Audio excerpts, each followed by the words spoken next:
kepada guru yang membuatnya, tapi guru membuat kasih ke sekolah, terus sekolah kasih balik ke guru.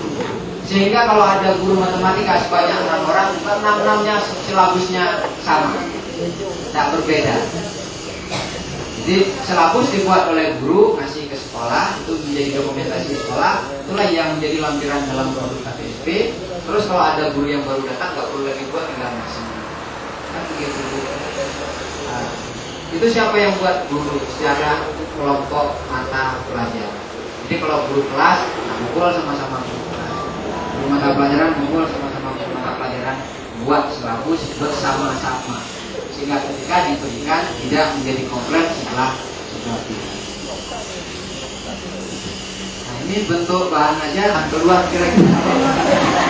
Saya kan bukan hand itu kan tangan ya. Ya seperti itu hand tulisan Inggrisnya, saya kurang yakin. Hand, ya, betul Bu. Betul. Terus buku, terus modul, lembar kerja siswa. Pernah buat lembar kerja siswa Bu? Beli pernah Bu ya, sama seperti saya LKS biasa kan beli. Saya juga beli, cuma tidak pernah buat sendiri. KTSP itu nggak ada yang namanya LKS produk orang, produk sendiri. Keluarkan sendiri, kalau mau jual produk sendiri. Karena ada orang dijual. Ya Bu ya, biasanya selama ini kan datang penerbit, ini Bu dapat fee 10% kalau jual ini biasanya SMA gitu Bu. Kalau SD saya nggak yakin ada atau tidak. Ada LKS SD. Nggak ada. Kalau SMA seperti itu. Ini nanti Ibu dapat persen 10%, sehingga gurunya kasih anak-anak, mungkin anak-anak Ibu kan ada yang sudah SMA sekarang, mesti punya LKS. Tahun ini aja yang nggak ada Bu. Kalau tahun kemarin itu hampir rata-rata siswanya ada. Nah, LKS itu bukan yang orang buat. SKL itu dibuat menurut indikator yang Ibu punya. Orang lain mana tahu indikator kita, bukan yang buat itu kita di sini. Masa LKS-nya yang buat orang Jakarta? Ya kan, bukan nggak pernah tatap muka sama mereka Bu ya. Tapi kok jual produk mereka ya? Terus yang di bawahnya saya malas ngomong, audio visual seperti video, film. Kan nggak punya TV ya Bu ya? Di kelasnya nggak punya TV ya. Tapi itu termasuk bentuk bahan aja. Paling tidak tahu ya, walaupun jangan sampai ala budak menonyata sitan. Paling tidak kalau duduk sambil rajang sayur di arisan, kalau ngomong tentang bentuk bahan aja dia bisa nyambung lah, tidak terdiam saja. Masalah kapan kita punya seperti ini, saya nggak tahu ya, saya belum bisa bayangkan kapan sekolah di Aceh itu punya fasilitas yang lengkap seperti itu. Kalau ngajar seperti ini enak aja. Duduk sini bisa kalau ada wah, anak-anaknya mestinya bisa. Terus bawahnya semuanya itu bentuk bahan aja. Yang paling banyak kita pakai yang uraian pertama, Bu. Hampir rata-rata kita uraian. Nah, kira-kira untuk mendukung bahan aja di tempat Ibu duduknya masih seperti ini.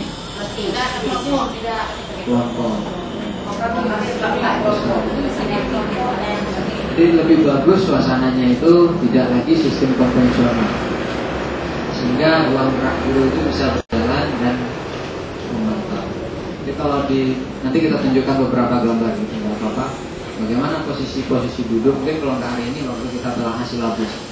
Boleh seperti Bu kelompok-kelompok atau ditaruh meja gurunya di tengah. Sehingga kalau gurunya di sini, yang tidur di sana mungkin tidak kelihatan. Kalau ditaruh taruh meja gurunya di tengah, mestinya semua kelihatan.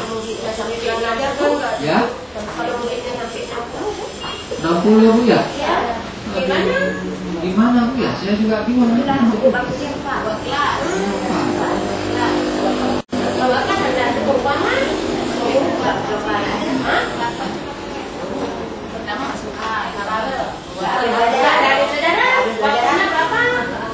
Ya nggak apa-apa Bu, main aja, bentar lagi dibangun lagi kelasnya aja Bu. Paling tidak. Nah ini loh Bu, ketika sebuah teori, kita dulu ya, kita share kita. Ketika sebuah teori disajikan, terus dihadapkan dengan keadaan praktek di lapangan, itu mestinya banyak yang mentah. Seperti sekarang kan mentah dari saya. Lagu Pak ada dong. Kira-kira kan begitu kan, karena Ibu kan 60 kan, duduk gini aja sempit, macam mana mau dikelompokkan? Kan? Artinya yang saya bilang,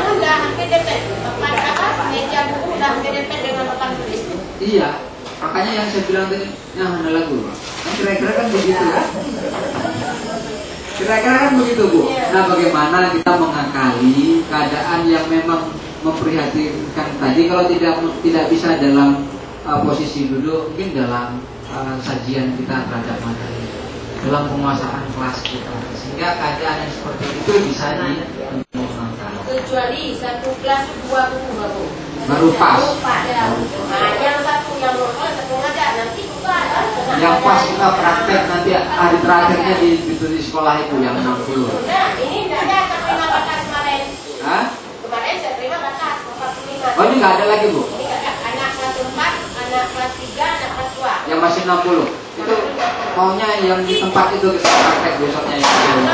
Bagaimana yang kamu? Iya. Itu kan tantangan kan? Iya itu kan tantangan. Bagaimana kalau yang parah bisa, yang mudah itu kan enak. Biar ngerasain. Saya juga biar ngerasain bagaimana ngajar anak itu. Saya pernah mengajar 80 siswa. 80 siswa. Ya, data orang tuanya yang mana? Yang anak saya ranking, anak bapak ini upah masuk ranking, apa mau hadiahnya itu tidak bisa memberikan ranking. Karena mereka kalau diberi ranking satu aja ranking karena dalam 80 siswa itu bisa mencapai 10, kira-kira 15% yang tidak mampu. Belum, cuma ini baru. Nah, Bagaimana cara kuatnya? alhamdulillah hari ini kita bersaudara. Sehingga saya tunggu kedatangan Ibu ke SMA 2 kalau memang punya masalah dengan yang kita sajikan. Sama saya bantu. Coba saya bantu kalau saya punya waktu. Tidak soal Bu, yang memang kadang-kadang kesempatan itu datangnya terlambat atau yang penting sudah datang. Tempat itu boleh di luar kelas loh belajarnya. Boleh tuh sampai pantai, kalau dekat pantai, duduk-duduk restoran. Ini dicocokkan Bu ya, saya ngomongnya dalam taraf SMA. Ibu kalau nggak cocok nanti anak orang hilang di laut jangan sampai bawa. Siapa yang suruh Pak Adi gitu? Apa? Jadi tempat itu dicocokkan dengan strata pendidikan Ibu. Terus kalau umpamanya dia mau mengenal buku-buku, kebetulan punya taman di belakang, buku-bukunya banyak ya, bawa sebentar barang menit nanti masukkan kalian apa yang kalian lihat, warna-warna apa saja buku-bukunya, besarnya semana. Anak-anak kan mengungkapkan apa yang diobservasikan tadi. Ada yang kecil Pak, ada yang besar Pak, sehingga kedekatan kita sama siswa mungkin akan lebih bagus terbina. Nah kadang-kadang ya seperti yang kata Ibu, ketika kita betul-betul meniatkan diri untuk menjadi seorang pendidik bukan pengajar, kadang-kadang begini Bu ya, keikhlasan itu yang saya sendiri itu belum punya. Bagaimana menjadi guru yang bisa belajar ikhlas itu belum melekat, sudah hilang. Kalau dulu saya tampar anak orang mungkin di masa Ibu, besok pulang ke rumah anaknya melapor ke orang tuanya nampar lagi anaknya. Hari ini kalau saya tampar anak SMK, besok mbak ayahnya balik ke sekolah saya nampari saya. Paradigma yang sudah bergeser. Nah belajar sebuah keikhlasan itu yang susah, dan saya sampai dengan ini belum bisa sampai taraf itu. Kalau pertama masih ikhlas, jadi anak-anak begitu dekat dengan saya. Anak-anak boleh ngomong pacar dengan saya di luar jam. Anak-anak boleh ngomong keluh kesah di keluarga, perilaku orang tuanya terhadap dia, orang tuanya yang terus bekerja nggak makan, jadi kita tampung semuanya. Dengan itu terpilih menjadi guru teladan di SMA 2 tahun 2004 masa Pak PH. Tahun kedua bergeser, kurang sedikit Bu ya. Makanya saya malu saya bilang, apakah saya seumurnya dengan Ibu itu? Kalau tahun kedua saya sudah terdidik, macam mana dengan tahunnya Ibu? Habis semuanya Bu ya. Tinggal kata-katanya ya pengajar, bukan lagi pendidik. Mungkin intinya ya balik lagi ke keikhlasan. Nah ini ada petunjuk belajar, petunjuk siswa, petunjuk guru. Maksudnya apa Bu? Yang di atas selesai Bu ya. Indikator udah paham, judul udah paham, mata pelajaran udah paham, SK udah, KD udah, SK dan KD udah dikasih Bu ya, dikasih mentah-mentah gitu, oleh BNSP. Itu nggak usah diubah. Itulah dia. Yang mau diubah adalah indikator. Yang mau dibuat bukan diubah, mau dibuat itu indikator. Nah, yang di bawah itu cakupan bab belajar yang pertama petunjuk belajar. Petunjuk belajar itu kira-kira apa, Bu? Ayo, Bu. Atau bapaknya yang paling ganteng? Ya, karena yang lainnya ibu semua. Ayo, Pak, kira-kira cakupan belajar itu apa? Itu kalau dibaca di sini nanti dapat. Paling tidak kita sharing dulu lah di sini. Cakupan belajar kira-kira apa, Pak? Ya, apa petunjuk belajar? Cakupan bahan ajar termasuk petunjuk belajar kira-kira apa?